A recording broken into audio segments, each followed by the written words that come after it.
I'd like to welcome you to the third of 4 community forums for the selection of the president of Santa Fe Community College. I'm Todd Lovato, Executive Director of Marketing and Public Relations for the college, and I'll be your moderator. But you already know that, don't you?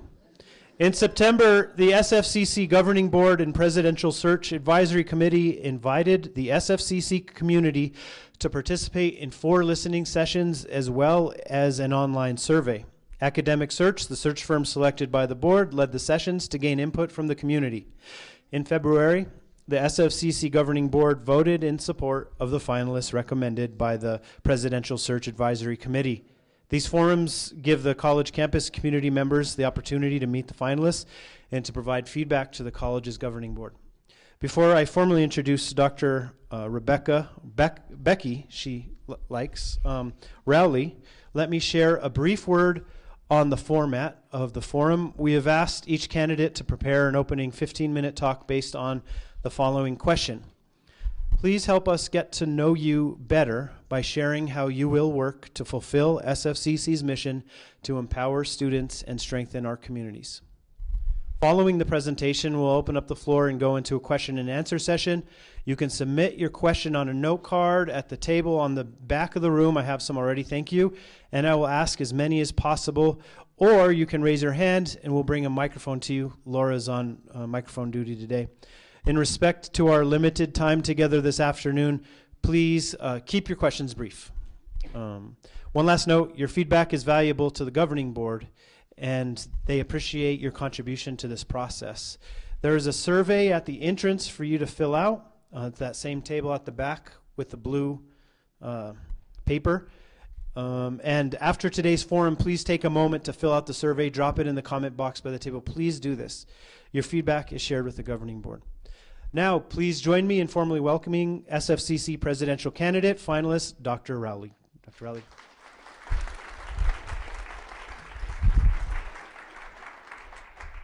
Thank you. I don't know whether I need to stand on this little step here or not and make myself extra tall, but maybe I will for a minute. As Todd told you, I go by Becky. My mother calls me Rebecca, but I, generally put that on all official things because it sounds a little bit better, I guess. So I want to begin by giving you all just a little bit of personal background on me. I am a native New Mexican. I was actually born here in Santa Fe, but I've grown up in Clovis, over on the east side of the state. Went to high school in Clovis, graduated from there, and then when I was 18, I could not wait to get as far away from New Mexico as I possibly could. So I went away to college, and then I went a little bit farther away to graduate school, and I decided that I needed to take a little bit of a break in between, because I was kind of burned out on school at that point. But I didn't have any plans or really any particular skills that I can think of now. But the president in Clovis, who, everybody knows everybody in Clovis, so he knew that I was getting ready to finish my master's degree, and they'd had a person quit an English position like right in August or something like that when it was almost impossible to find anyone, so they called me and offered it to me. So I did not want to come back to New Mexico. I did not want to come back to Clovis, but I really couldn't see that I had any other choice, so I did. It was probably, it was sort of one of those things that just sort of happens, because I wouldn't say that I made a really smart choice to come back to New Mexico. Circumstances just worked that I came back. So I started teaching English at Clovis Community College, and my whole perspective on higher education changed completely, probably within the first 6 months that I was there.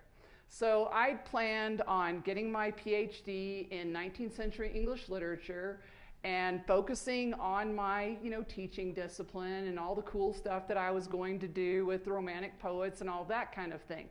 When I started teaching in Clovis, I thought, wow, these are students who are serious about trying to improve their writing, and improving their writing is really going to improve their lives, and good, solid teaching really does matter here, and my relationship with these students and trying to help them and be a mentor to them really does matter here too. So during the time that I was there, I decided that I was going to stay in New Mexico. So I went to the University of New Mexico instead of the University of Iowa and got my PhD. And I had opportunities to come back to Clovis. So although I was not a great teacher right off the bat, I will fully admit, they had other opportunities for somebody to come in and do a one-year stint, and so I came back, taught more, got more experience. Eventually they opened up another full-time position. I applied for that job and got it. So my point in belaboring to you my time in New Mexico, obviously I want to emphasize my deep roots in this state. I am here to stay in this state for a very long time. It's a quirky state. I am very well aware of that. I am one of the quirks in it, I guess you would have to say. So, but the community college mission is something that I think is deeply important to the longevity of our state and the ability for our state to be able to diversify itself economically. And so I'm committing myself to that community college mission, and I recognize that our students are much more important than any teaching discipline that any of us may have come to this job from. I've stayed in Clovis as long as I've stayed there because, and when I came back, I thought I'll stay as long as I like it. I didn't figure that'd be very long, but here I am. That was like in the late 80s or something. So I don't make snap decisions very often or anything. But I've had opportunities to move and grow with the college. So I've got a deep background as a faculty member. I was the academic vice president for 12 years after that. I have a deep background in academics, and also really my role was in coordinating student services and academics. For those of you who haven't really worked in academia, sometimes those two missions don't exactly run in sync. And so my job was to try to get us to really recognize the value of each other and to really work together to fulfill our mission and to make our whole college present a much more student-centered approach. So I've been waiting for this position at Santa Fe Community College to open. I've been waiting a couple of years for it to open. So my decision to apply and to put myself out there is not one that I've taken lightly, but it's one that I feel is right for me and I hope is right for everyone else. So the Santa Fe Community College mission to empower students, strengthen community, to me, speaks on so many levels to the partnerships that are involved in higher education and helping our students to achieve everything that we're trying to get them to achieve. As a college administrator, as a college president, two of the things that I think are the most important are being able to establish an atmosphere of collegiality and trust. And those things do not just happen. You don't just get them and then you're done and you can move on to some other objectives. It's a continuous process, and it's something that takes a lot of time. It takes a lot of time to have individual conversations with people. It takes a lot of time to get to know students. In Clovis, I've continued to teach part-time, except I stopped a couple of years ago because I had my niece and her friends in my class, and I couldn't take it after that. I just took a break. They were horrible. To me, I mean, But I think it's important to know our students. I think it's very important to know our students. And so one of the reasons why I've continued to teach is so that I do know our students. So when I hear faculty talk about, our students are this, our students are doing that, I know. I mean, I'm right there and I have those same students, and we all need to, come together, and I feel like I have a better part in the conversation of trying to figure out how we're going to help our students reach the highest place that they can reach. So it's important to have relationships with our colleagues and to create that atmosphere of trust and collaboration. I feel like the best ideas for working in a college and for running a college can come from the most unlikely places. And so I like to solicit ideas from all kinds of different people. And so once I, kind of figure out that somebody has sort of an interesting take or an interesting approach, that person may not really have anything to do formally with the decision, but I like to know what that person thinks. I like to run my own ideas by people that don't think exactly like I do. I already know what they're going to say, so that I can, really kind of vet and fine-tune what I'm thinking of as possible ideas before I'm brave enough to share those ideas with the people who really are going to say, no, that's a terrible idea. We cannot do that. But collaboration and having that kind of open door policy to where people who have ideas feel free to come in and say, you know what, I had a great idea. I had a guy come in my office a couple of days ago who is one of our instructional technologists. And the guy is pretty much brand new. And I think the only time I've ever spoken to him was when he came on campus to interview. And he wanted to talk to me, and my assistant's pretty good about vetting, screening people, and she was trying to figure out whether he was there to complain about somebody or what he was doing. And he wanted to tell me that he'd noticed students having to sit in the hall because we didn't have benches in a particular area where students congregate before we have a string of classes. So I thought, okay, well, that's a pretty simple thing, so we'll get somebody to move a bench down there. But little things like that can make a difference. It is critical that we're able to establish the kind of atmosphere and continue to the atmosphere that's here at this college so that people feel welcome, so that everybody who works here and goes to school here feels like they belong here. And that takes a lot of work. We don't just say that and then everybody just automatically feels welcome or something. It takes a lot of time to build that sort of atmosphere. There are lots and lots of studies that show that students are much more likely to persist and to be successful in their endeavors if they feel like they're welcome where they're going to school, if they feel like they know who to reach out to when they have questions, if there's someone that they can connect with as some sort of a mentor. So that means that every single one of us has a key part to play in making students successful. Obviously, faculty teach, and so they have one of the most visible roles and the most important roles in making sure that our students are learning what they need to learn and having a place to connect.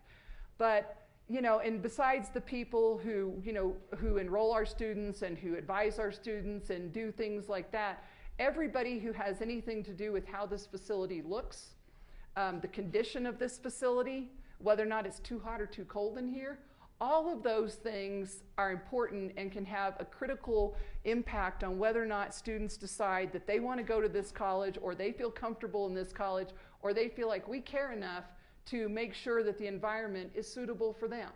And obviously that's an ongoing process. We have struggles with these kinds of things. My college ranges from, I went in the other day and it was 50 degrees in there. And so, of course, people were complaining about how cold it was, and then they adjust it, and then it's 80 degrees the next day. And so, that's even worse. So I get how that kind of thing works. But it's important. And students need to know that we care and that we're concerned about creating an environment that is really supportive of their well-being, and so that they can learn as well as they possibly can and learn the things that they're supposed to learn in their classes, but also that they have the ability to be able to ask for help, and that they learn those critical skills in terms of seeking out assistance when things are not really clear to them. That's sometimes is hard to do. Every single strategic plan that I have ever been part of has emphasized communication. So communication came up in my board interview today. It's a really important thing. So obviously I think it's important that we figure out the ways that we communicate, use various media that, Todd's probably the expert on. But it's more important than that is that we look at having the commitment to be able to share information with everybody who needs to know certain things. So those kinds of, that kind of commitment to communication is communicating on a little bit higher plane.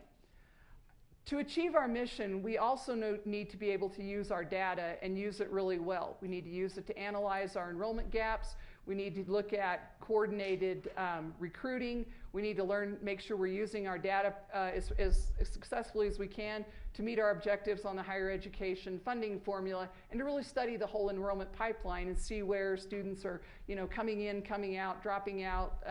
There's this really cool diagram with the leaky pipe I can show you someday. Finally, we also need to be able to show students that we're interested in helping them finance their education. So looking at creative ways to help them so that no student should be turned away because they say they can't afford to go to Santa Fe Community College. As Todd's telling me I need to wrap things up, I think. You've got about a minute and a half. Okay, there we go. I want to just mention the interview that I had here a couple of weeks ago. So I had a great interview with this very large committee that asked me all kinds of questions that you ask in these kinds of things. And at the end, I asked them what they liked about working here. And first of all, what impressed me was that everybody wanted to answer that question, and everybody wanted to make sure that they were heard, and they were all very enthusiastic. And secondly, every one of them said that they're here because of students. They said that they're here because they want to help students and that they're willing to sacrifice to promote student welfare. And I thought, you know, this is a fantastic facility, and I've always thought it would be a wonderful opportunity to work here. But when I heard that, that's when I thought, this is really the place that I want to work. Thank you.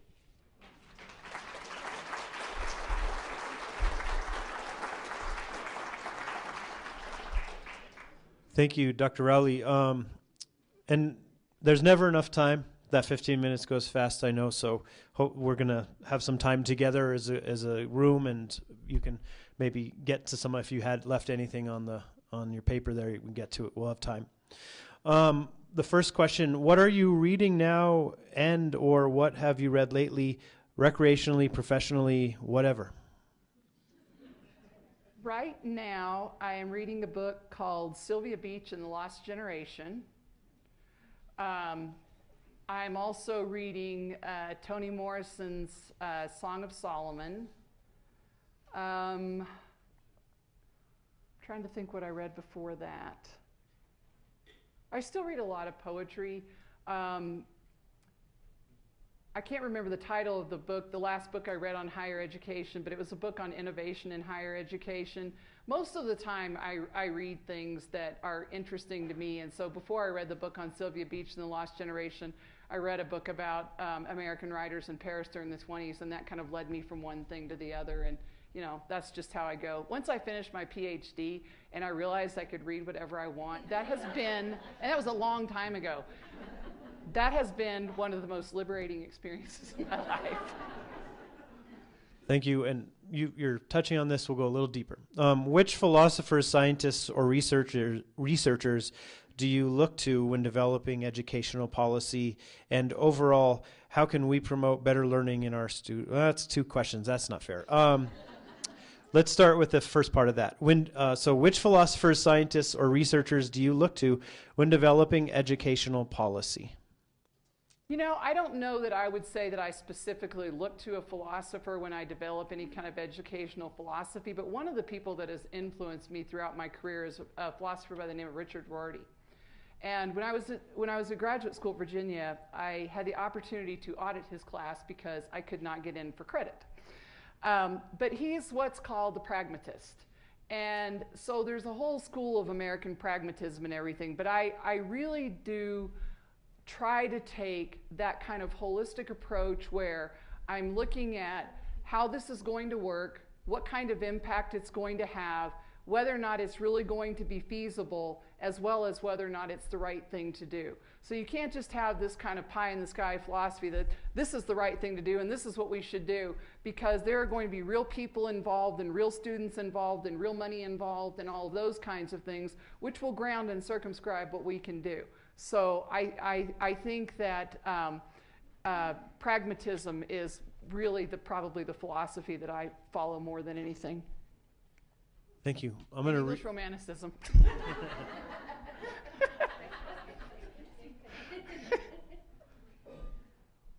Why are you interested in working at SFCC? I'm going to follow that up also. Why are you interested in living in Santa Fe? I love Santa Fe. I do a lot of work in Santa Fe. I've been president of the Mexico Independent Community Colleges since 2015. Even when I was in graduate school at UNM, a lot of times I would come to Santa Fe when I couldn't take Albuquerque anymore. And you know, I found I'm a distance runner, and so I would go off and I would find, you know, these trails to run on, and it just felt sort of magical. And I realize that sounds like something out of a travel magazine promoting Santa Fe, but it really is that way. I really appreciate the diversity of culture in Santa Fe. I love the art community in Santa Fe. I love Santa Fe Community College. When you just come out here and you just look out the window here, I don't know that you all realize what you have. I do not have that now, I can tell you that. I'm very interested in the role of community colleges, though, in our state government, and I like playing a role in that, and I feel like I've been able to have some influence, and so all of that to me is part of Santa Fe, but you know, the feel of Santa Fe. When I came outside my hotel this morning, I thought the air is so different here, and I love it. That's the allergies. No, you don't know allergies. When you have a lot of giant dairies in your area, you have allergies. I'll ask one more, and maybe we'll open up to the floor. Hey, and if you enjoy standing, that's fine, but there's quite a few seats up here. Talk to us about enrollment decline and what a college can do to counter that. Well, we talked about this a little bit at lunch, and I feel like it's a very complicated issue. So first of all, I know Santa Fe's had some enrollment decline, and pretty much every community college in New Mexico has, and most of them in the nation have. It's often tied to an improvement in the economy, so that when the economy's better, then students tend to not come to community college as much. They get a job. Then when things slow down a little bit, they come back to us and realize that we actually can provide them with a much more stable future. So I think it's important, first of all, to look at our data and to find out exactly where our enrollment's declining. So it makes a difference. So is it declining in full-time occupational areas? You know, in my college, where enrollment is declining in the general education areas, so sociology, political science, even math and English, some of those numbers are a little bit lower. And then sometimes you can even drill down to the class. So is there an issue with the class that we need to look at, and the alignment of classes?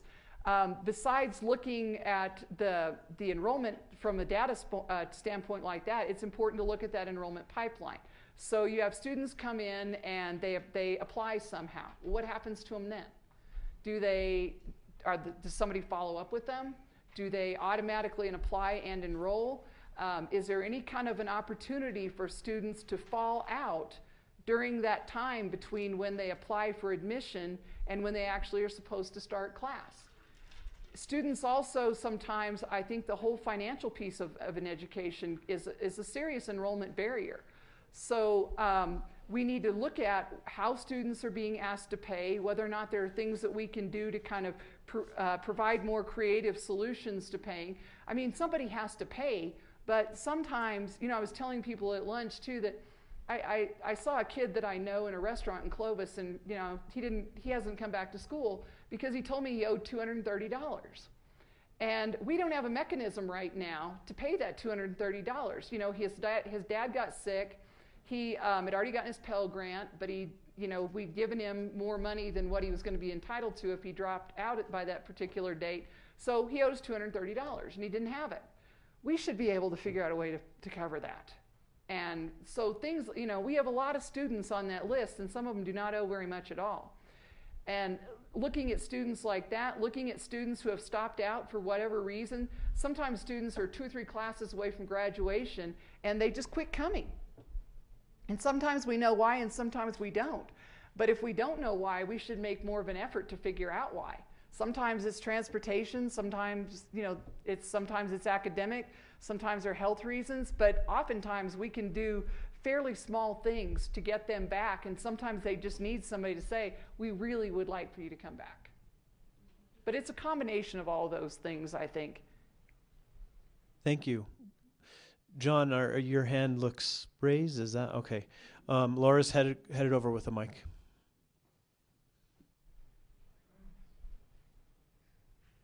Thank you. Very impressed. Very impressive. I'm sorry. John Boyce, instructor in sculpture program. You've been looking at Santa Fe Community College for some time. Do you have an opinion on what's wrong here? Not good.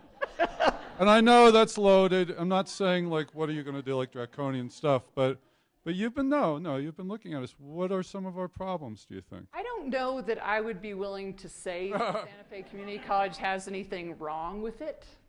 I think that everyone can improve, and I think that everyone has challenges.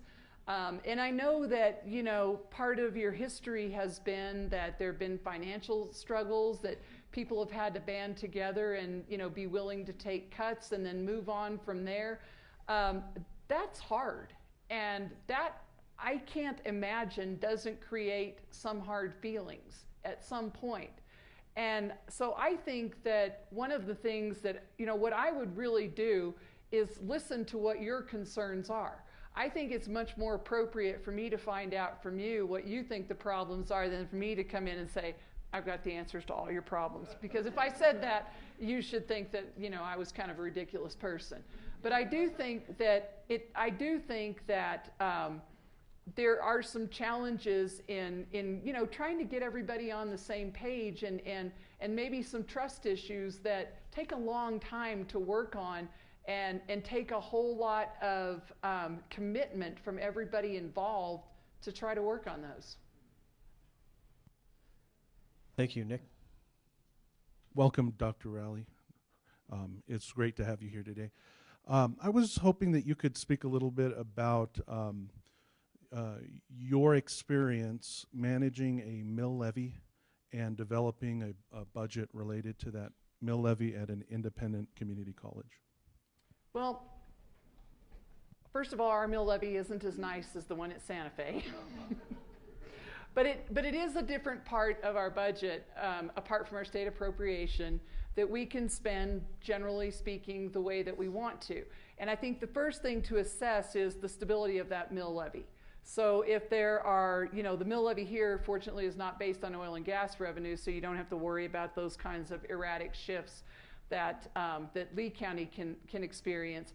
But I think that the mill levy here provides an opportunity to do things that other colleges don't really have the opportunity to do, because the mill levy here is substantial, but it becomes part of the overall regular operating budget. It becomes an expected part of what this college has to budget with. And I think that we should be looking at that and how we can provide programs for the students in the community here that are based upon community demand and community interest, and ultimately that lead towards either a job or more fulfillment for our students. But you know, when you look at the budget, I mean, that becomes part of the general operating fund, and it's kind of a nice thing in a way, in that it doesn't have to be siphoned off into, you know, just instruction and general funding like our regular budget does. So you can do even more with that budget. Nohemi. Good afternoon, Dr. Rowley. My name is Noemi Bojorquez Flores. I am the student government president. I do have my team today, my historian, my senator, and our advisor. My question would be, what would be your mission, and what would you hope to accomplish at SFCC in your first year? Well, my mission in my first year would be to do a whole lot of listening and learning. Because even though I might know more about Santa Fe and Santa Fe Community College than some people, because I am from the state and I've worked a lot with, you know, various people at the college, there's still a whole lot to learn. And the last thing that I would want to do is make assumptions about things that I don't really know about, that I might think I know about, but then find out that I don't know about. So I would want to meet with a lot of people. I would certainly be interested in meeting with the student government group to find out, you know, what your concerns are, what you see as your priorities. But it takes a long time, and it really does probably take about a year to come in. And, you know, even when I became president of my own institution, I still had to do this. But when you go someplace new, to really find out, you know, how people are feeling, what people need, what's going on, and kind of what the history has been before, you know, making any kind of, you know, strong movements one way or the other. Terrence. Welcome, Dr. Rowley. Terrence Donaldson, Human Resources. We are currently working to become more competitive as it relates to recruiting and retaining talented employees. And to that end, we have commissioned a compensation study. But at the same time, we must remain mindful of fiscal responsibility and evaluating costs and building our reserves. So give us your perspective on being competitive in reference to recruiting and retaining top talent, at the same time being mindful of the budget. Okay. So first of all, I think it really, what anybody can do to a certain extent is sort of circumscribed by the amount of money that you have in terms of compensation. So I think compensation is very important, and that we want to try to pay top dollar as much as is possible. And when you're trying to recruit the top talent, or you want a really diverse pool in your faculty and staff pool, then I think that it's important to promote the excellence of the institution. So not only Santa Fe Community College is an excellent institution, it's a vibrant institution. There's so many really interesting programs here that you don't see anywhere else. You don't. And the connection with the arts community is something that is probably not something paralleled very many places in the United States. So I think we can capitalize too on Santa Fe as a place. I mean, people want to come to Santa Fe, and that's something that you can use a little bit to leverage the institution and to try to create that kind of environment where people do want to come here. So you have to make the institution someplace that people want to come to. It's not a matter of just paying, $2,000 more than your competitor down the road. It's creating an environment where people do really want to be here and feel appreciated and valued in what they do. We'll go back here, and then we'll go to Brian, and then I see a couple hands on this side. Thank you. Dr. Rowley, my name is Judy Williams. I'm over here. Sorry. I'm a community member. Yes. How do you envision working with a Hispanic serving institution?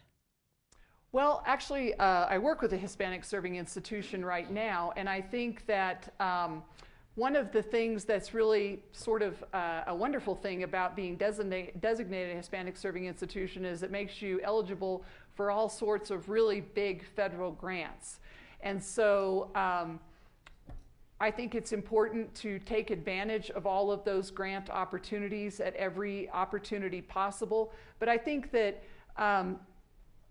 there may be more to your question in terms of being a Hispanic serving institution, and correct me if I'm misinterpreting this, where you're also looking at just the diversity of the student and the staff population in terms of having a large Hispanic population here. That's something that brings strength and character to Santa Fe and to Santa Fe Community College. I think that the diversity of cultures in this community, I mean, it's a simple scientific principle that I shouldn't even try to use scientific metaphors, but there, I did it anyway. But that diversity is that it's a strength, and that it's a physical strength. But being a Hispanic serving institution is also a federal designation. I think you have to have 33 or 35% of your student body has to be Hispanic, and then you're eligible to seek a lot of grants that will help you serve that population in trying to improve college attainment goals. And I would certainly be working to do that. Brian. Hi, Becky. Hi. Welcome to Santa Fe. Thank you. My name is Brian Duboff. I'm the director of the Santa Fe Small Business Development Center. I know you're somewhat familiar with the Yes. SBDC program. Mm-hmm. And we've got a few of the lead center people here as well today. So on behalf of the entire network, welcome. Could you speak a little bit about your experience with the SBDC, and more broadly, what's your opinion or philosophy about the role of economic development for a community college? First of all, I think community colleges are central to the role of economic development in any community, but especially in smaller communities like Clovis and even Santa Fe. I think that what we can do to train people for jobs in our communities and to provide that workforce so that we can attract new businesses to the area is vital. I've worked with the SBDC, not really directly, but I'm very familiar with what they do.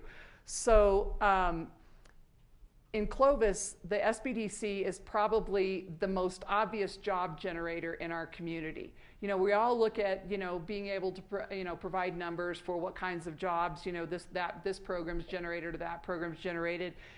Most of those statistics are a little bit more indirect, but the SBDC actually does create jobs. And so when they bring a new business online and that new business brings with it 15 employees, then they have very clearly created a new jobs in the community. And I think the New Mexico Independent Community Colleges, we've talked about promoting the SBDC a little bit better, not only for the SBDC's sake, but for our own sake too, because I think that we have a very mutually beneficial arrangement.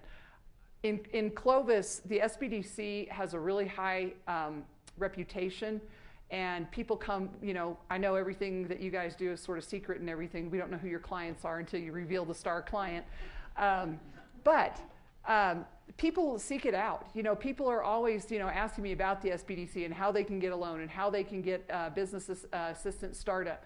But I did actually reach out to them a few weeks ago after Russell told me that they had access to all these really cool tools that would show us, you know, better data for what jobs are looking to be the you know, most likely prospects in our community. And it's really good. So I had Sandra give that to me, create reports, and I've been really pleased with what they've done. Marcy, before we go there, I'm just going to ask a card question because it's on topic. But what is your experience working with continuing education and contract training? How can non-credit and credit programs work together? That's the tricky part of that question. So, you know, we do contract training like everyone else, and a lot of it's been in IT type things. So for example, a few weeks ago, my brother works at a bank in Clovis, and you know, he calls me and says, we need some Excel training. Can you guys do that? Yes, sure, we can do it. So, you know, I just, you know, forward the email on, a couple of people get on it, they go down there, find out what kinds of training they want, to figure out, you know, the length of time, what kinds of skills they really want incorporated in that, price it out, boom, offer the training, it's a big success. So that's kind of the model we use. We do it over and over. But sometimes where it does get a little bit tricky is that, you know, it is connected. We want to be teaching the same thing in the academic area that we are in the non-credit area. So yes, if we're doing contract training, they may only want 3 of the objectives that we normally teach in a course that teaches 8 objectives. That's fine. They're paying clients. We give them exactly what they want. But we do not want to be teaching anything that is not in sync with what those programs are teaching, so that we have, you know, some sort of message out in the community that, you know, the way that the college teaches this in an IT class is different than the way that it's taught in a non-credit or contract training class. So we try to involve the academic unit as much as we possibly can in either you know, giving us the content, and then we may have somebody else, you know, handle the design of it or whatever. But we want to definitely make sure we're on the same page. Thank you. Marcy? Hi, my name is Marcy Iannarino. Thank you for being with us today. I'm the president of our kind of recently now, organized union. Mm-hmm. And I would like to hear about your experience or your thoughts about working with a union. And if I was going to add a second half, how might you think about working with our particular union, knowing that it's a little bit new? Thank you. So I'll tell you straight up, I have never worked with a union.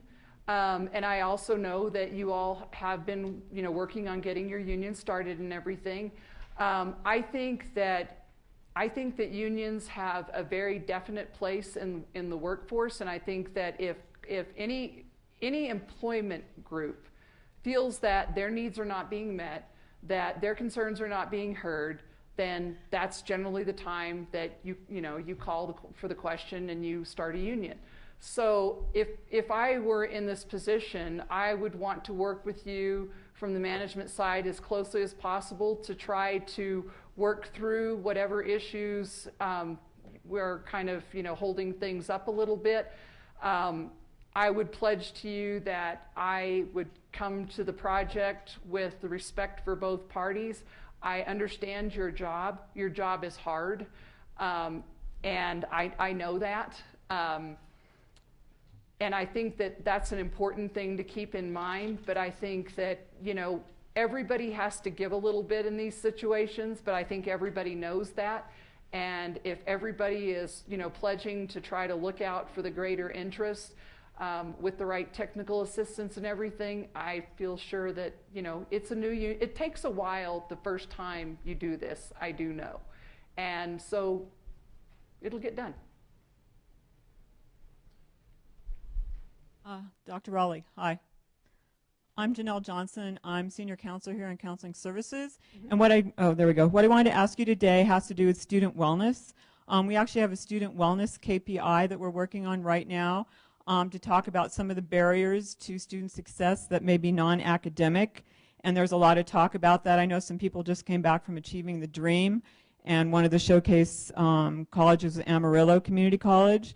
So what I wanted to ask you is, what experience do you have working with student services to actually leverage and work with community partners to bring more of the services for students? And we're talking about things like transportation, housing, food insecurity, and some of these different issues as far as mental and health, regular health that students face. I'm really happy to see that that's something that you're really focused on, because I think it's a really, really important issue. So we offer mental health counseling on our college campus.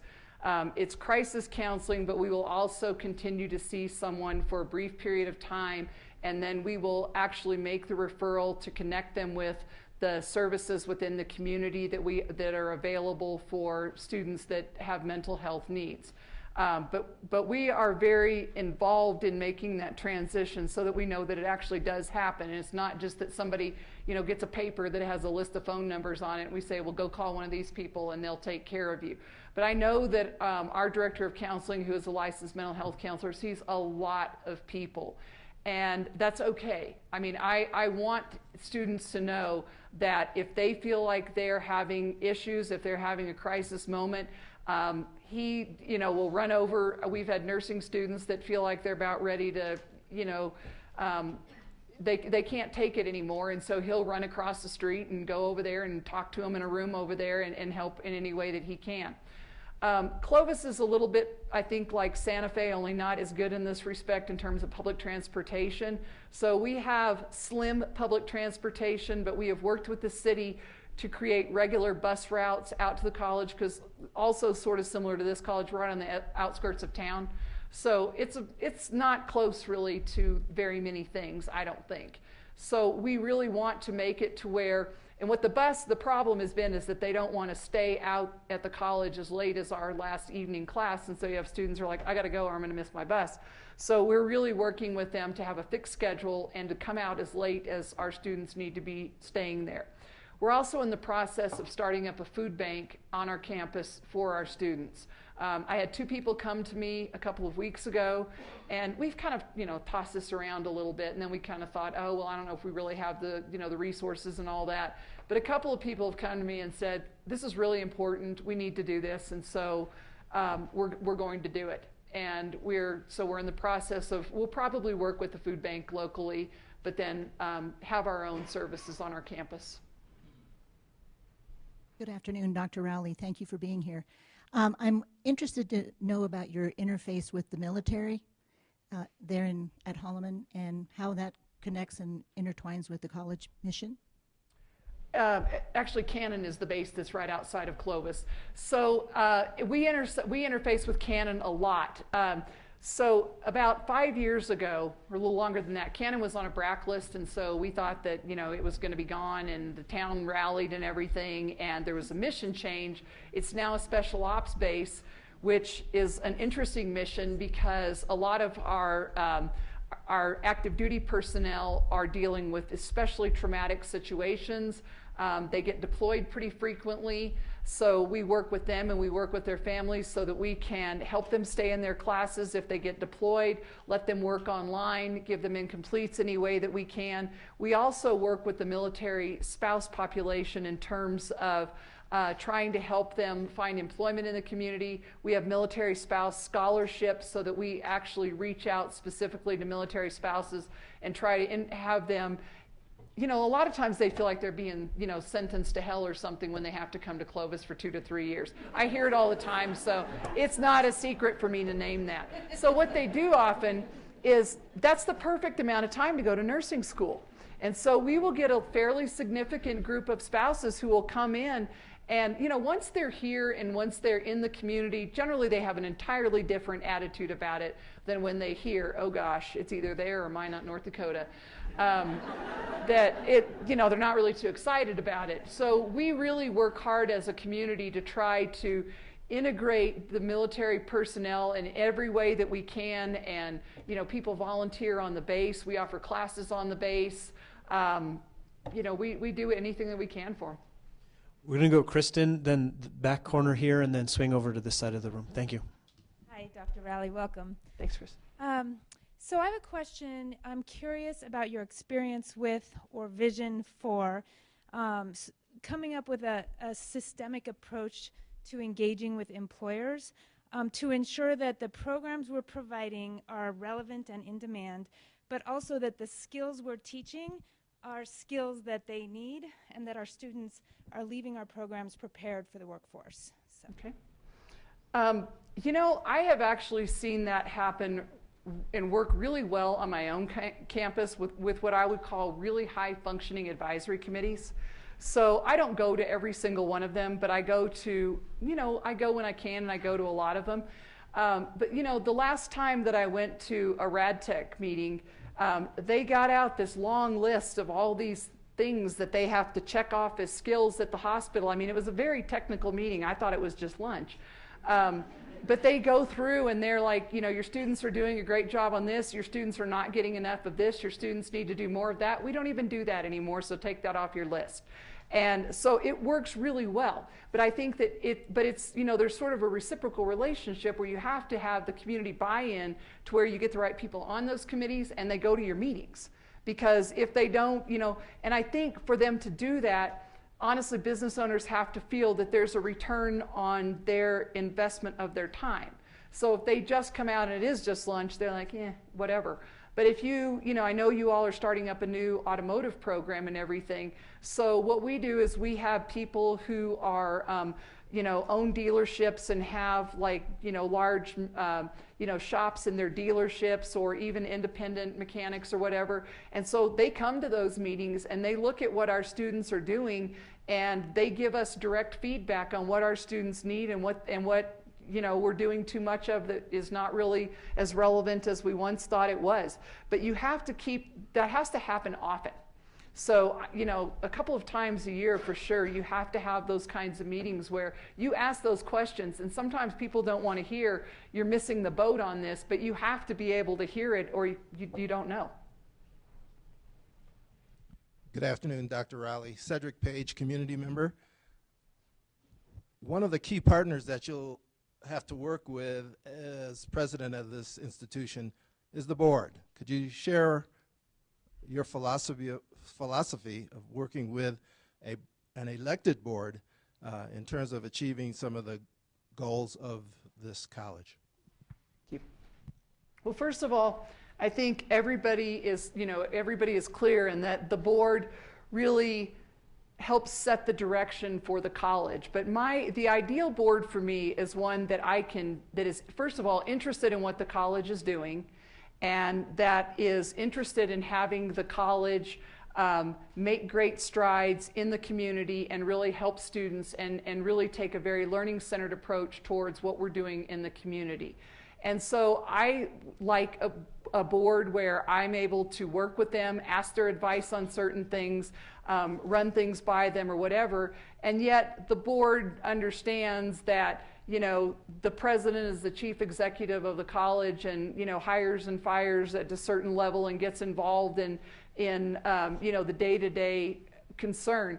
But I also am familiar with working for a board in a fairly small community, and so I am very used to board members coming to me and saying, hey, we heard this, it's not good. And I like knowing that, because then I can deal with it and I can address it. I can talk to the person who is upset or whatever.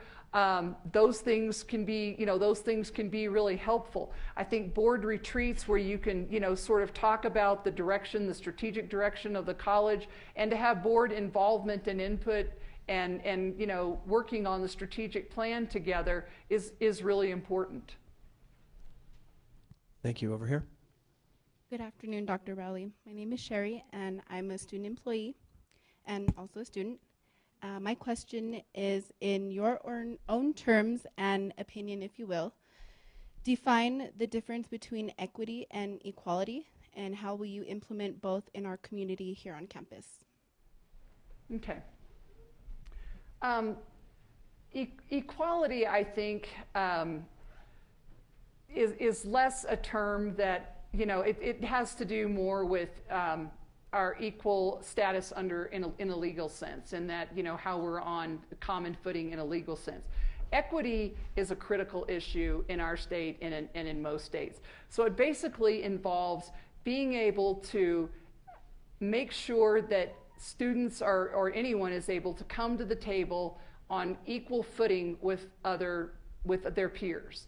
And so it has to do with making sure that students have enough financial resources or any other kinds of social resources so that they enter college being able to compete on the same level in their classes or their programs or whatever as anyone who already has some of those resources or those, privileges or whatever you want to call them before they come in.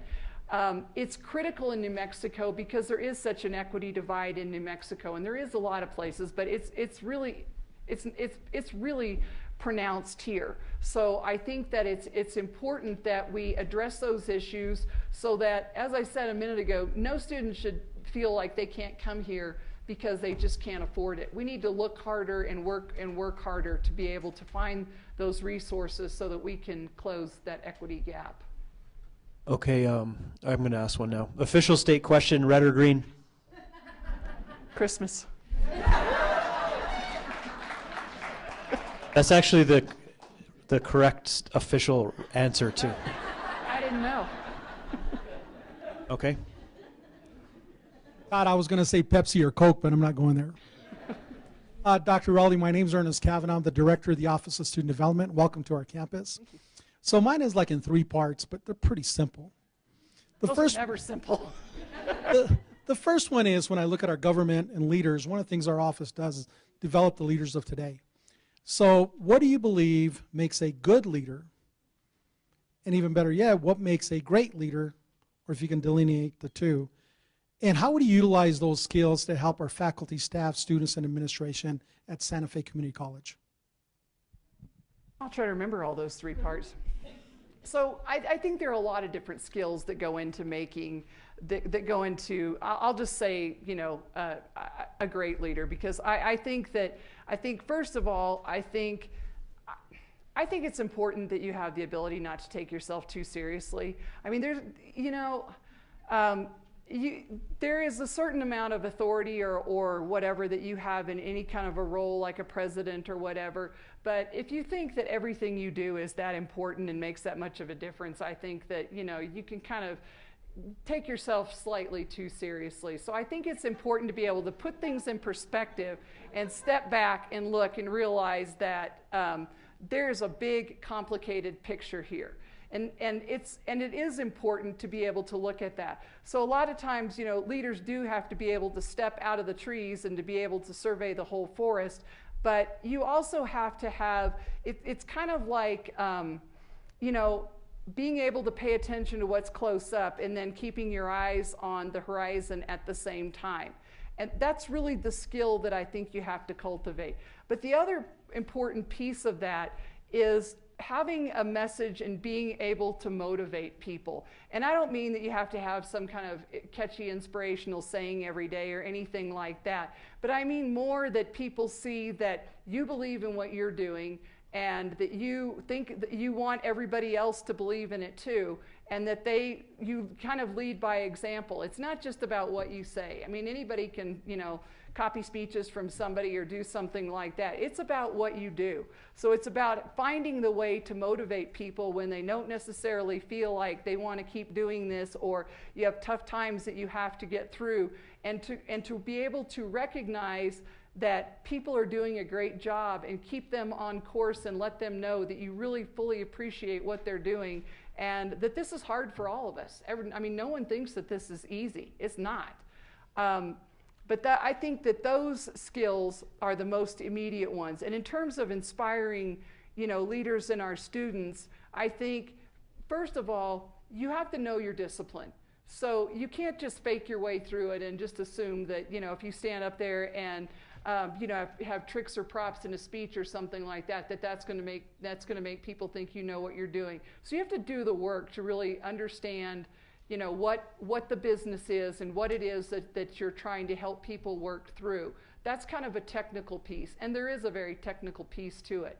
So that's the part where I'm saying you have to be aware of what's in front of you, but then you have to be able to see where we're going with that and where we're going to get with that, and get other people to see that too, and to bring everybody along with you in that regard. Thank you, Dr. Rowley. We have 5 minutes left. We're going to go to Barb. I have another question. We'll see how much time we have after that.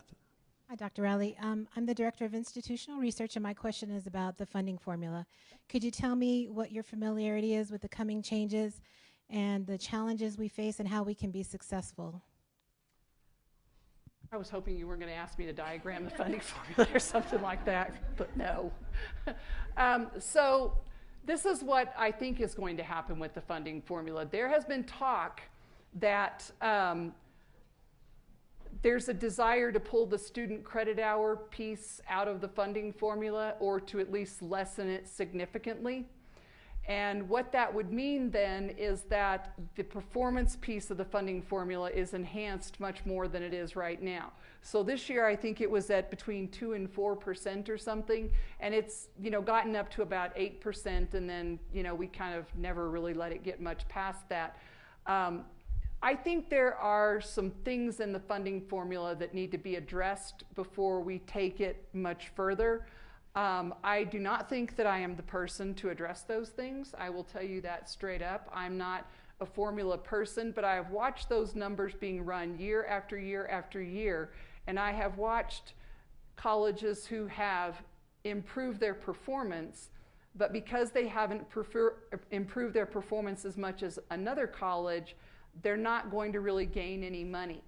So there's a zero-sum game that's embedded in the whole thing. And if one college happens to have a banner year and they jump up by 15% or something, the only way anybody else is going to make, really be able to improve on the formula is to improve by that much or even more. Well, that's a pretty tall order. So if you improve by 4 or 5%, I mean, I consider that a win. It's not really a win in the funding formula, though.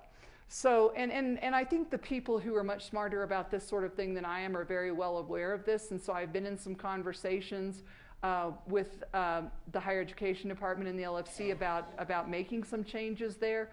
But one thing that I do find very encouraging is that they are calling people to the table, which is a really good thing. So as they work on making some tweaks, and I'm always really reluctant to give my opinion until I see spreadsheets with numbers on it.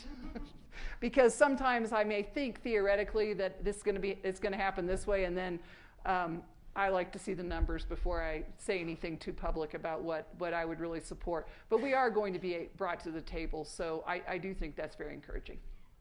Megan, you have the last question. Quick, please. Hi, Dr. Rowley. My name is Megan. I'm the director of the Higher Education Center. One of our challenges with enrollment is that our population is declining. Right. And it's my least favorite corporate line, but we're going to have to do more with less. Could you give us some of your thoughts on what more we can do with a smaller student population to get them to enroll? When you say do more with less, you mean more with fewer students, or okay? I come from an environment where doing more with less truly means doing more with less. It could mean like sort of austere budgeting or something like that. But I think that we have to reevaluate this every year. And it's a matter of planning. And when there are, pretty good predictive analytics for what our population is going to be. And there are other ways to reach out and to try to grow your enrollment beyond the boundaries of Santa Fe County.